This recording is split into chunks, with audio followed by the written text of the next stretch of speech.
कि वो साक्षी जो पीछे है, जो इंद्रियों का भी दृष्टा है ना, इंद्रियों से भी ऊपर है, जो उनको चला रहा है वही है। अब यही हमारा चल रहा था। स्वप्न दृष्टा का भी उदाहरण दे रहे थे, आकाश का भी उदाहरण दे रहे थे उदाहरण, है ना। घटाकाश से पहले ही आकाश सिद्ध है, पहले ही है पड़ा। और जैसे स्वप्न दृष्टा है, जो स्वप्न नर हैं, तो स्वप्न दृष्टा पहले है, बाद में स्वप्न नर है ना। ये उदाहरण दे रहे थे पिता। इसी से स्वप्न सृष्टि से स्वप्न दृष्टा अज्ञात अचिंत्य हुआ भी सर्व का दृष्टा है। दिखाई तो देता नहीं स्वप्न दृष्टा, पर स्वप्न दृष्टा है तभी स्वप्न है। हे पुत्र, तू चैतन्य सर्व धर्म अधर्म से नाम माया तत्कार्य से रहित तू शांत है। अब अगर हम अपने स्वरूप में बैठते हैं फिर हम शांत हैं। धर्म अधर्म से परे, उसका ना कोई धर्म है, ना उसको कोई अधर्म लगता है, ना पाप है उसके लिए, ना पुण्य है उसके लिए। हम क्या हैं? हम शांत स्वरूप हैं। पर शांत स्वरूप होते हुए भी हमें विक्षेपता कितनी है ना। ये विक्षेपता क्यों आती है? हमें देह पर बैठते हैं, अपने आधार को हम भूल जाते हैं। तुझ दृष्टा का दृष्टा कोई नहीं, तू चैतन्य अजागृत अस्वप्न अनिद्रित है। इसी से तू जागृत आदियों के अभिमानी विश्व आदि भी नहीं, क्योंकि उनका भी तू दृष्टा है। तीन अवस्थाएं हैं ना, विश्व तेजस प्रज्ञा। अब ये जागृत स्वप्न सुषुप्ति की है। अब इनका भी तो मैं दृष्टा हूँ। जागृत में जितना हम व्यवहार कर रहे हैं, जितना ले रहे हैं, दे रहे हैं, जो भी कर रहे हैं, चाहे स्वप्न में भी किया, सुषुप्ति का भी हुआ कि बहुत अच्छी नींद आई, तो बताया किसने? कोई है ना साक्षी भी। उसका वो साक्षी कौन? वो मैं ही सारी अवस्थाओं का दृष्टा। ये सारी अवस्थाएं मैं जान रहा हूँ। जैसे काष्ठ में हस्ती आदि पुतलियों का काष्ठ विषय अधिष्ठान आधार है। जैसे चीनी के खिलौने बनाते हैं, चीनी के खिलौने आकार सबका अलग अलग है, पर आधार एक है ना। अच्छा, जहाँ से मर्जी खा लो, हमें क्या लगेगा? मीठा ही लगेगा। अब ऐसी लकड़ के जितने मर्जी खिलौने हो, ठीक है, आकार सबका अलग अलग होगा, पर आधार एक लकड़ वही होगी। अब 84 लाख खिलौने हैं, आकार सबके अलग अलग हैं, पर आधार एक है ना। तो आत्मा एक है।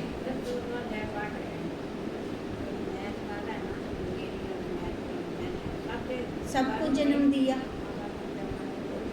एक से ही तो अनेक हुए, है ना।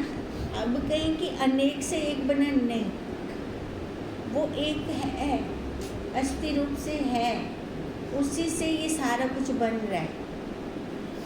काष्ठ से हस्ती आदि भिन्न है नहीं, है तो वही लकड़। तैसे तू चैतन्य इन नाम रूप आकाश आदि पुतलियों का अधिष्ठान है। अब ये नाम रूप आकार कितनी पुतली हैं, जहाँ मर्जी चले जाएंगे पुतलियाँ ही पुतलियाँ दिखेंगी हमें। अच्छा, सबका आकार भी अलग अलग होगा और सबका नाम भी है, वो भी अलग अलग है, पर आधार तो एक है। जहाँ जाओ रूप रूप रूप रूप रूप का फिर रूप, स्पर्श स्पर्श स्पर्श, गंध गंध गंध, ये कभी ख़त्म नहीं होंगे। जहाँ मर्जी चले जाएं ये पांच भूत हमें मिलेंगे ही मिलेंगे, पर इन पांच भूतों का आधार वो एक, क्योंकि असत जड़ दुख दृश्य कल्पित के तुझ चैतन्य का सत चित आनंद स्वभाव जुदा देखने में आता है।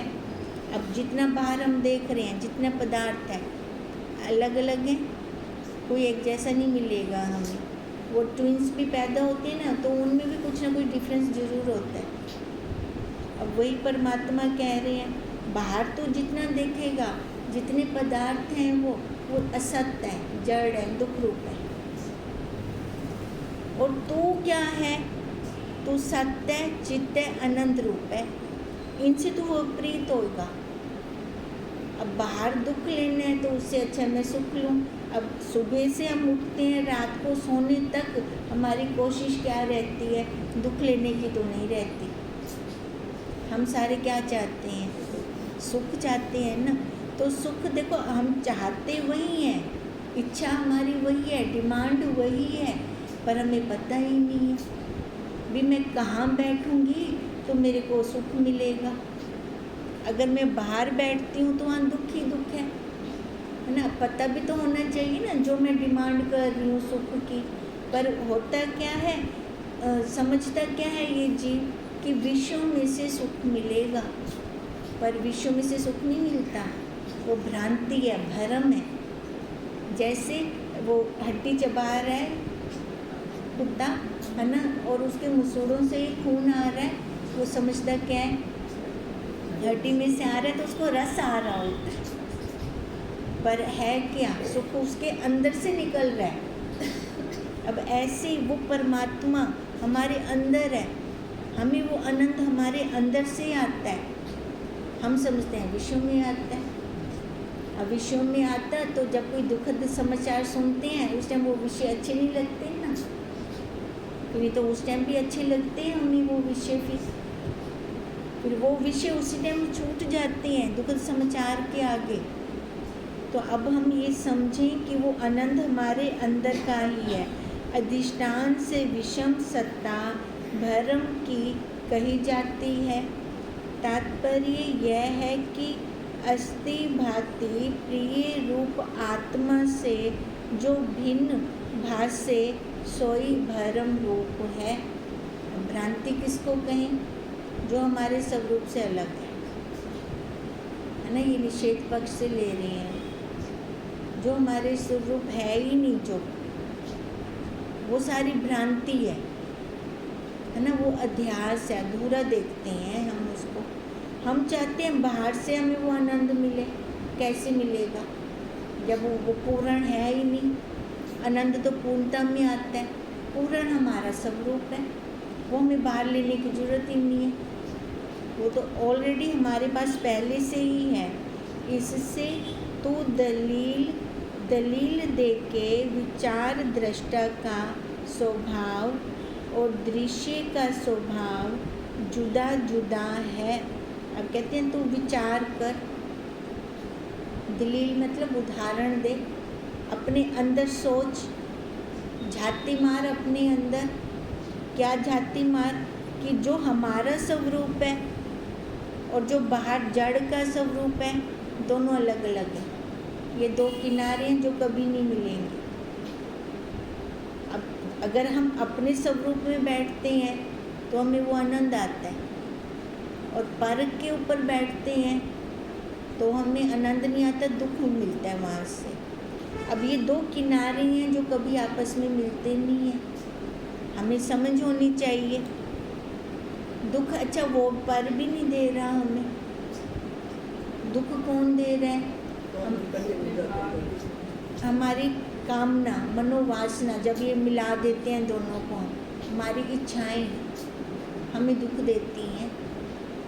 अभी इच्छाएं अगर हमारी हैं, प्रकृति हमें दे रही है, हमें उतने सफिशेंट है, बहुत आराम से हमारा गुजारा हो सकता है। पर इच्छाएं बहुत की हैं, वासनाएं बहुत की हैं। अब वो वासनाओं को पूरा करने के लिए फिर बाहर जाना पड़ता है, वृत्ति को बाहर लेकर जाना पड़ता है। वृत्ति बाहर जाती है तो बाहर तो बारिश भी हो रही है, धूप भी पड़ रही है, पत्थर भी पड़ते हैं, सारा कुछ होता है। फिर वो मायूस होकर अंदर आ जाता है। फिर तो बाहर जाएं क्यों? जहाँ से हमें मायूसी मिले हम जाएं क्यों? हम सीधा अपने स्वरूप में आए। है ना, वो उसका स्वरूप भी पता है, इसका स्वरूप भी पता है, दोनों टस से मस्त नहीं होते, दोनों अपने अपने स्वरूप में मस्त हैं। ये जीव ही है जो बाहर निकल जाता है और दोनों को मिला देता है। और दृश्य का स्वभाव जुदा जुदा है, क्योंकि एक में करता है सम्यकदर्शी हो, खाली एक है बस। हम आत्मा ही नहीं कह सकते, आत्मा का कोई बहुवचन नहीं है, आत्मा एक है, बस एक कहेंगे। आकार के बहुवचन है, उसका कोई नहीं है, वो एक है तो उसको एक में ही देखें हम। आप में भी वही है, सब में वही है, इसमें भी वही है, हमारे गुरुदेव में भी वही है वही एक। हमारे गुरु एक है, तभी गुरुदेव को ना हम सबके अंतःकरण की बात पता चल जाती है, मन के अंदर क्या चल रहा है। अगर वो अनेक होता फिर बात ना पता चलती, एक है तभी बात पता चलती है। अब जिस स्थिति पे हमारे गुरुदेव हैं तो उन्होंने भी पुरुषार्थ किया है, वही 5 भूत, 5 भूतों में से निकले हैं, प्राक्रिया में से निकले हैं, इधर भी 5 भूत हैं। तो अगर हम भी जैसे हमारे गुरुदेव ने पुरुषार्थ किया, हम भी वैसे पुरुषार्थ करें तो वो हमसे दूर थोड़ी है, वो कोई और डाल नहीं सकता हमारे अंदर, वो पहले से ही है हमारे पास। पर क्या है, हमारी दृष्टि नहीं है उसको देखने की, बाहर निकली पड़ी है दृष्टि, बाहर देख रही है वो। अगर हम अपने आप को देखें तो सम्यकदर्शी बने, सही सही जाने फिर हम। हे पुत्र, वाड मानस गोचर करके जो ज्ञान होता है सो नाम रूप जाति गुण क्रिया संबंधवान पदार्थों का ही ज्ञान होता है। अगर इंद्रियों से, मन, वाणी, बुद्धि से अगर मैं जान रही हूँ कुछ भी, तो वो मैं किसको जानूंगी? या तो संबंध जोड़ लूँगी कहीं पे, है ना, ये मेरा तेरा कर दूँगी, या फिर देखूँगी यहाँ प्रॉफिट है यहाँ लॉस है, ऐसा कुछ ना कुछ गुण क्रिया को लेकर बैठ जाऊँगी या गुणों पे रुक जाऊँगी। अब ये सारा किसके अंदर है? पदार्थ के अंदर है, जो बाहर है, वाड मानस गोचर नहीं है, उस साक्षी में थोड़ी है। हम कह रहे हैं कि वो एक है। अब एक कहना भी नहीं बनता, तो उसके लिए कुछ शब्द इस्तेमाल कर रहे हैं, शब्द रूपी साधन को ले रही हैं, नहीं तो उसको बयान कैसे करें? वहाँ पे तो खाली चुप है बस। ये शब्द रूपी साधन भी तब तक है जब तक हमें अपनी अनुभूति नहीं होती।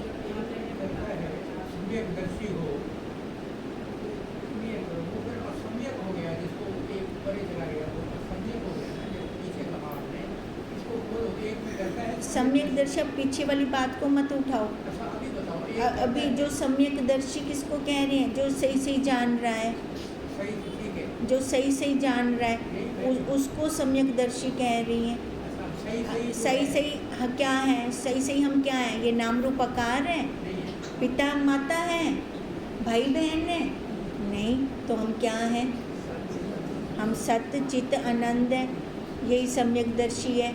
यही देखें हम, है ना, बाहर निकलते हैं, जितना भी ज्ञान हम वाड मानस गोचर करके ले रहे हैं, मन बुद्धि इंद्रियों द्वारा ले रहे हैं, वो सारा झूठ है, वो मिथ्या है, वो है ही नहीं, कल्पना है, मृग तृष्णा का जल है। अब मृग तृष्णा के जल के पीछे भागते रहेंगे, हाथ लगेगा? कभी भी नहीं आएगा हमारे हाथ, जितना मर्जी हम उसके पीछे भागते जाएं।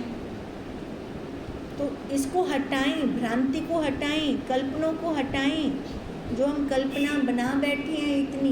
नू ओसे तो सेवा कर से, नू दी तो अपनी कल्पना ओसे ससकुल में सेवा करवे सा, तो हम पहले से क्यों अपनी धारणाएं बनाकर बैठ जाएं? हर एक का अपना अपना प्रारब्ध है ना। रील खुल रही है, हम देख रहे हैं, जिसके प्रारब्ध में जो लिखा पड़ा है उसको वो मिलना है ना। किसी के साथ संबंध नहीं जोड़ना। अगर संबंध जोड़ेंगे फिर दुख लगेगा। बच्चों को पालना है तो कैसे पालना है? अपना कर्तव्य पूरा हो रहा है, बस बात खत्म। हमें किसी ने पैदा किया, हमने किसी को पैदा कर दिया। हाँ, उनकी ज़रूरत जब तक वो खुद सेल्फ डिपेंडेंट नहीं होते तब तक उनकी ज़रूरत के विषय जितने हैं वो ध्यान में रखने हैं, बस वो मैं उनको दूंगी। वो हमारा कर्तव्य देना उनको, पर मोह से नहीं पालना। अगर मोह से चिपक के पालेंगे तो दुख भी उतना चिपक के होगा। ये कौन समझेगा? हम ही तो समझेंगे। तभी का वाड मानस गोचर करके जो ज्ञान होता है सो नाम रूप जाति गुण क्रिया संबंधवान। हम संबंध जोड़ लेते हैं, गुणों पे रुक जाते हैं। अब एक पुत्र बहुत सेवा करता है, दूसरा नहीं करता। जो बहुत सेवा करता है उसके साथ राग हो जाता है, वहाँ रुकना नहीं है। दोनों को देखें, जो नहीं करता वहाँ द्वेष वाले भाव आने शुरू हो जाते हैं। द्वेष भी ना आए, राग भी ना आए, दोनों के साथ हम कैसे रहें? सम, न्यूट्रल होकर रहे। जो प्रारब्ध में है उसने सेवा करनी है तो वो दे रहा है, दूसरे से सेवा नहीं लेनी तो वो नहीं दे रहा। जो प्रारब्ध का है वो तो मिलेगा ना, तो हम वो न्यूट्रल रहें ना। पर हम क्या करते हैं? संबंध जोड़कर मोह पैदा कर लेते हैं, राग आ जाता है या द्वेष आ जाता है। सो आत्म ज्ञान नहीं है। अगर वहाँ मोह जोड़ लेते हैं, संबंध से जुड़ जाते हैं, गुण क्रिया पर बैठ जाते हैं, तो वो आत्म ज्ञान नहीं है फिर, किंतु मिथ्या भ्रांति रूप ज्ञान है। सम्यक अपरोक्ष अवाड मानस गोचर जो निज आत्म ज्ञान है सोई सम्यक ब्रह्म आत्म ज्ञान है। अब देखो, सम्यक अपरोक्ष भी वो अनुभूति हो, हमें अपने स्वरूप का अनुभव करें। हमारे गुरुदेव हमें दिखा तो सकते नहीं और ना ही हम देख सकते हैं। इसका क्या करते हैं? खाली अनुभव। जैसे मिठास, रसगुल्ले मीठा है, रसगुल्ला मीठा है ना। रसगुल्ले का आकार दिख रहा है पर मिठास नहीं दिख रही। मिठास का हम क्या करते हैं? अनुभव कब करते हैं? जब खाते हैं तब करते हैं ना। अब ऐसे जब इसको खाएंगे है ना, क्योंकि दिखने वाला तो है नहीं ये, ना गुरुदेव हमारे दिखा सकते हैं, बस खाना है। जब इसको खाएंगे, उसका रस लेंगे, फिर अनुभूति होगी। अब वही अनुभूति सम्यक अपरोक्ष अवाड मानस गोचर जो मन इंद्रिय बुद्धि से परे की है, वहाँ पे बुद्धि का कोई काम नहीं है, इंद्रियों का कोई काम नहीं है। वहाँ पे खाली अनुभूति हो जाए तो ये शब्द रूपी साधन भी छोड़ने हैं। इन शब्द रूपी साधनों का भी कोई काम नहीं है। फिर तो वो अपनी मौज है, अपनी मस्ती है, उसकी अनुभूति लेनी है। वही निज आत्मा का ज्ञान है। अब ब्रह्म ज्ञानी को हम पहचान नहीं सकते। ब्रह्म ज्ञानी जो कुछ ना बोले, अपने आप में रहे, वो भी पुंगड़ा संते, बाहर से उसको कुछ फीलिंग ही नहीं आ रही। नहीं तो बाहर के व्यवहार को देखकर ही बंदा हिल जाता है। जब वो अपने आप में बैठा है ना, तभी कहा कि ब्रह्म ज्ञानी के कोई सींग नहीं निकल आएंगे। ब्रह्म ज्ञानी संत को संत ही जानता है ना। तो यही बात कह रहे हैं कि वही ज्ञान, वही अपने निज आत्मा का ज्ञान है। अब ये निज आत्मा का ज्ञान अनुभूति से होगा। अब हमारे गुरुदेव की बहुत बड़ी कृपा है हमारे ऊपर, जो दिखा नहीं सकते, दिखने वाला नहीं है, वो वैसा रस हमें दे रहे हैं, वैसी अनुभूति हमें करवा रहे हैं। कोई सम्यक ब्रह्म आत्म ज्ञान है, सोई सम्यक ब्रह्म आत्म ज्ञान है। वास्तव से इन दोनों वृत्ति रूप ज्ञानों का निज आत्मा दृष्टा है। अब है तो ये वृत्ति में बोला जा रहा है ना। आज सम्यक को भी बोल रही हैं, सम्यक को भी बोल रही हैं, दोनों वृत्ति में है। तभी कहा ना, फिर ज्ञान कैसे लें, हमारे गुरुदेव हमें ज्ञान कैसे देंगे। ये साधन तो यूज़ होगा ना, शब्द रूपी साधनों का तो इस्तेमाल होगा, पर ये वृत्ति रूप है। इससे ऊपर ऊपर देखें तो मौन है, कुछ है ही कहना। वो तो बस जो कहते हैं ना, शांत स्वरूप, ठहरा हुआ जल, बस वो वैसा है। क्रिया हो रही है, व्यवहार हो रहा है, पर वो अपने आप में पूर्ण है, अपने आप में ठहरा हुआ है। इससे कथन चिंतन से अगोचर है। जैसे स्वपन नरों के वाड मानस गोचर, अवाड मानस गोचर दोनों ज्ञानों का विषय नहीं। अब स्वपन नर है ना, चाहे वाड मानस गोचर है, चाहे अवाड मानस गोचर है। अब स्वप्न के अंदर चाहे वो अज्ञानी है, चाहे ज्ञान से भरा हुआ है, स्वपन नर कोई महत्व रखते हैं वो, किसी के लिए कोई फायदेमंद है वो नहीं। अब कहते हैं ऐसे ही वो हो जाता है। अपनी भाषा में आखसो होता पागल थी गए, क्योंकि वो क्या कम जोगा ही कह नहीं रहा बोला। हम लोग तो यही बोलेंगे, पर असल में वो पागल, उस गल को उसने पा लिया है। संतों की दृष्टि में वो पागल नहीं है, बाहर वाला पागल नहीं है। संतों की दृष्टि में कैसा है वो, जो अपने आप को पा लिया है उसने।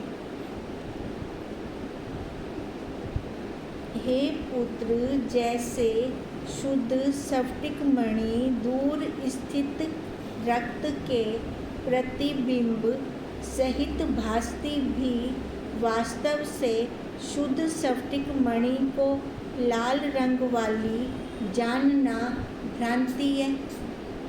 अब उस स्फटिक मणि का रंग कैसा है? सफ़ेद, कोई रंग नहीं है उसके अंदर। अब उसके आगे जैसा हम रंग रख देंगे वैसा उसने दिखा देना। अब उस स्फटिक मणि का रंग थोड़ी है। अगर स्फटिक मणि को ही हम उस रंग वाली जानने लग जाएं तो भ्रांति है ना। अब ऐसे उस साक्षी का, हमारी सच्चिदानंद आत्मा रूप का कोई आकार, नाम को रूप कुछ भी नहीं है। हम उसको ये आकार वाला मानने लग जाएं तो भ्रांति है ना। भ्रांतियों से हम कितने जन्मों से भटक रही हैं, पता नहीं कितने कितने जन्मों से भटक रही हैं हम। अब तो निवारण कर दे इस भ्रांति का। अब तो स्पष्ट हो जाए कि ये मैं नहीं हूँ, ये मैं नहीं हूँ, मेरा कोई रंग रूप आकार नहीं है। जैसे स्फटिक मणि है ना, बिना रंग रूप आकार की, मैं वैसे ही हूँ। बस ये व्यवहार करने के लिए जो कर्म थे भुगतान हो रहे हैं, कर्मों का भुगतान भी तो होगा। अगर कर्म बनाते रहेंगे बनाते रहेंगे बनाते रहेंगे, आकार पाते रहेंगे पाते रहेंगे पाते रहेंगे। अब तो अति हो जाए कि अब आगे और कोई कर्म नहीं करना। अब ये जब खुद अंदर से लगेगा ना हमें, फिर हमारा काम बनेगा। सुनने से नहीं होगा, असर हो उसका, रस जाए हमें हमारे अंदर, तब हमारी ये देखो फिर लगेगा ये भ्रांति है, ये भ्रांति है, ये भ्रांति है। सारा दिन तो संसार में खेलना है। 24 घंटे बिताकर हम यहाँ आते हैं, 23 घंटे बिताकर 1 घंटा यहाँ ले देते हैं हम, बाकी सारा दिन 23 घंटे संसार में। बोला भी अपना पलड़ा भारी हो गए, अपना पलड़ा ता भारी थी से अगर जो 1 घंटा असा बहुत ध्यान नाल वो सारा दा सारा सार कर दूँ तो उनका निचोड़ कर दूँ, तभी ये 1 घंटा 23 घंटों पर भारी होगा। नहीं तो फिर वही कर्म, फिर आकार, फिर जन्म, फिर मरण, वो तो चल ही रहा है। ये कब तक चलता रहेगा, है ना। ये सारे प्रश्न हमारे हैं। अब जिस स्टूडेंट का, जिसका बच्चे का प्रश्न होते हैं ना और टीचर आंसर देती है, वो ध्यान से सुनते, बाकी क्या नहीं सुनते। अब हमारा भी यही हाल है। अब वो वही ध्यान से सुनेगा जिसको छूटना होगा, फिर वो अमल भी करेगा। ये नहीं कि यहाँ से बाहर निकलते ही बाहर वाले संस्कार हावी हो जाए ना। इतनी जुगाली करें हम इस 1 घंटे की, इतना भरें अंदर, इतना भरें कि 23 घंटों में जुगाली हो हमारी, फिर तो हम नफ़े में हैं। पुत्र ने कहा, हे पिता, स्वप्न अल्पकाल स्थायी है और जागृत दीर्घकाल स्थायी है। स्वप्न का पदार्थ देखा पुनः वही नहीं देखा जाता और जागृत का देखा पदार्थ स्वप्न व सुषुप्ति हुआ पीछे भी वही देखा जाता है। ये संशय भी बहुत होता है ना। भी स्वप्न तो मतलब छोटा सा है, ख़त्म, और हम हमेशा तुलना स्वप्न के साथ करते हैं। पर जागृत का ये दीर्घ काल का सपन है ना, ये तो फिर वैसे का वैसे हमें दिखाई देता है, सारा बार वही दिखता है हमें। अब पिता कह रहे हैं, पिता ने कहा, फिर पुत्र क्या कह रहा है, फिर आप स्वप्न और जागृत को तुल्य कैसे कहते हो। हम कहते ना ये स्वप्न है, ये स्वप्न है ना, तो कहते फिर ये तुल्य कैसे हो गए, स्वप्न तक खत्म थी गया, पर जागृत हूँ टाइम लाओ में खड़ा अच्छा सारा द सारा। पिता ने कहा, हे पुत्र, जैसे रज्जु विषय सर्प की दीर्घकाल पुरुष को प्रतीति हुई, बड़ी रस्सी है, बहुत देर तक उसको सांप दिख रहा है, पुनः किसी रज्जु विषय किसी पुरुष को माला जल कील व अल्प काल प्रतीत होकर पुनः फिर थोड़ी देर बाद उसको जो पहले सांप दिख रही थी अब उसको माला दिख रही है या डंडा दिख रहा है। फिर पुनः रज्जु विषय किसी पुरुष को पुनः पूर्ववत फिर दोबारा से उसको सांप दिखाई दे रहा है। अब है तो वही रस्सी, पहले सांप देखा, फिर माला देखी, फिर डंडा देखा, फिर दोबारा से उसको लगा कि ये सांप है, माला डंडा नहीं है, सांप है ये। दीर्घकाल माला डंडा प्रतीत रहित, तो तू ही विचार कर कि क्या भेद हुआ। अगर वो बाहर देख रहा है, कभी उसको सांप देख रहा है, कभी माला देख रहा है, कभी डंडा देख रहा है, पर असल में तो वो रस्सी है।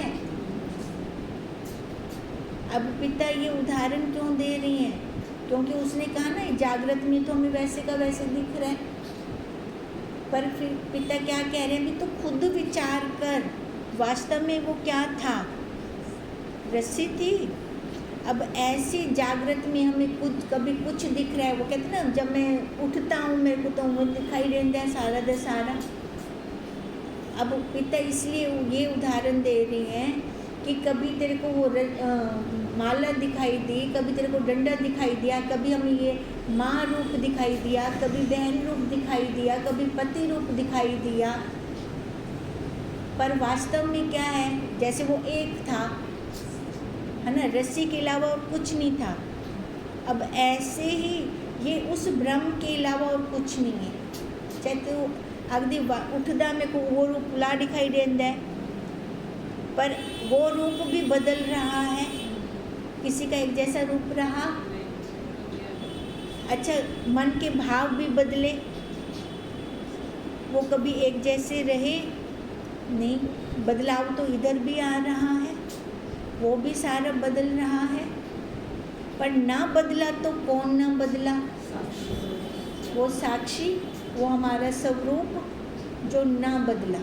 ऐसे वह रस्सी ना बदली।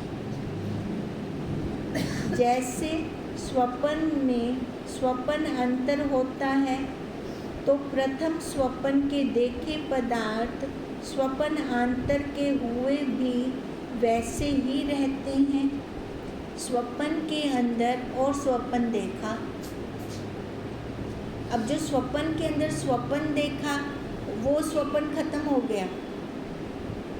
जैसे स्वप्न के अंदर देखा था, वो स्वप्न तो वैसे रहा। दूसरा उदाहरण दे रही हैं, वो स्वप्न तो वैसे रहा, उसका तो सामान वैसे पड़ा रहा, और स्वप्न अंतर के देखे पदार्थ प्रथम स्वप्न में वही नहीं रहते। यह अनुभव सिद्ध है। जो स्वप्न के अंदर स्वप्न देखा, अब एक स्वप्न हमने देखा, उसके अंदर और स्वप्न देखा, वो स्वप्न खत्म हुआ, तो जिस स्वप्न में हम थे वो तो हुए हन, वो जड़ा पहले डिठे वो खत्म थी क्या, वो तो ना रहे हैं ना। कहते हैं ये तो हम सबका अनुभव सिद्ध है। हे पुत्र, सर्व जागृत आदि प्रपंच तुझ अधिष्ठान में स्वप्न रज्जु सर्पवत समान ही कल्पित है। अब ये जागृत का स्वप्न है, हम आपस में स्वप्न हैं। हम कहाँ, किसके स्वप्न में हैं? ब्रह्मा जी के स्वप्न में है। अब जब ये हमारा स्वप्न खत्म होगा, फिर ये जैसे स्वप्न खत्म होता है तो नहीं रहता, फिर हम यह लोक और ओह लोक बोलते हैं, यही बोलते हैं। अभी तो हम जैसे ब्रह्मा जी के स्वप्न में चल रहे हैं, स्वप्न के अंदर स्वप्न देख रहे हैं हम, स्वप्न के अंदर स्वप्न चल रहा है हमारा ये। तो अभी उन्होंने कहा जो ये स्वप्न जब हमारा खत्म होगा तब ये नहीं रहेगा। जो स्वप्न के अंदर जो स्वप्न आता है वो जैसे खत्म हो जाता है। समझ आया? देखो स्वप्न के अंदर स्वप्न जब हम देखते हैं तो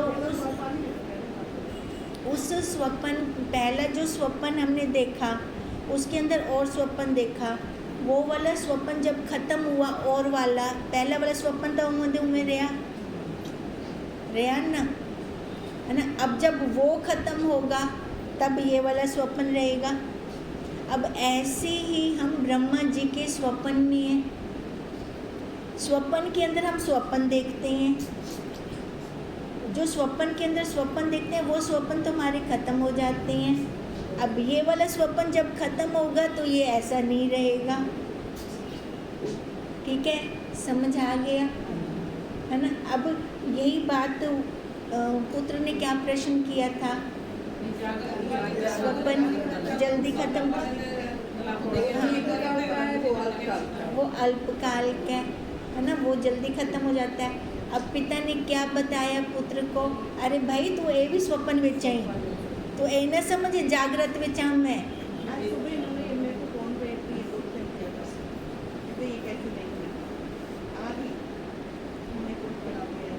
अब देखो, अब ये ऐसे हमने देखना है, इसको हम सत्य न मानने, हम ये स्वप्न में है। वो तो वही जागृत से स्वप्न को अब यही जागृत, अभी हम जाग जाएं, अभी जाग जाएं हम, जाग जाएंगे तभी हमारा कल्याण होगा। समझने के लिए हम वैसे समझेंगे उस उदाहरण से, ठीक है। ऐसे समझकर तभी कहा रज्जु सर्प विषय, और जो ये जागृत का स्वप्न दिया ऐसे समझ। अब जैसे वो रस्सी, हाँ जी, हाँ वो है तो सेम, पर फिर अब संशय भी तो उठता है। वो अल्पकाल का है, ये दीर्घकाल का है, पर अल्पकाल वाला खत्म हो जाता है, दीर्घकाल वाला खत्म नहीं होता। और तहाँ समझा बैठे कि इनको सच्चा मंदा बैठे, तभी खत्म नहीं उसने बोला। पर सत्य तो ये भी नहीं है, अरे वो हम अभी स्वप्न में है, हम स्वप्न में है। हाँ वो जब जागेंगे तब जब तब तब खत्म होगा। अब वो तब बाद की बात है, अभी तो यही है ना कि हम ब्रह्म जी के स्वप्न में हैं। अब ये हमारा दीर्घकाल का स्वप्न चले, जैसे स्वप्न के अंदर हम स्वप्न, जो हम स्वप्न देखते हैं वो स्वप्न के अंदर स्वप्न देखते हैं। अब वो हमारे स्वप्न के अंदर वो खत्म थी गया था, यो ऊंधे हुए हैं। अब हाँ ये ब्रह्म जी के, हाँ हम अपना देख गिंदू ऊंधे विच, पहले वाला इसलिए कहते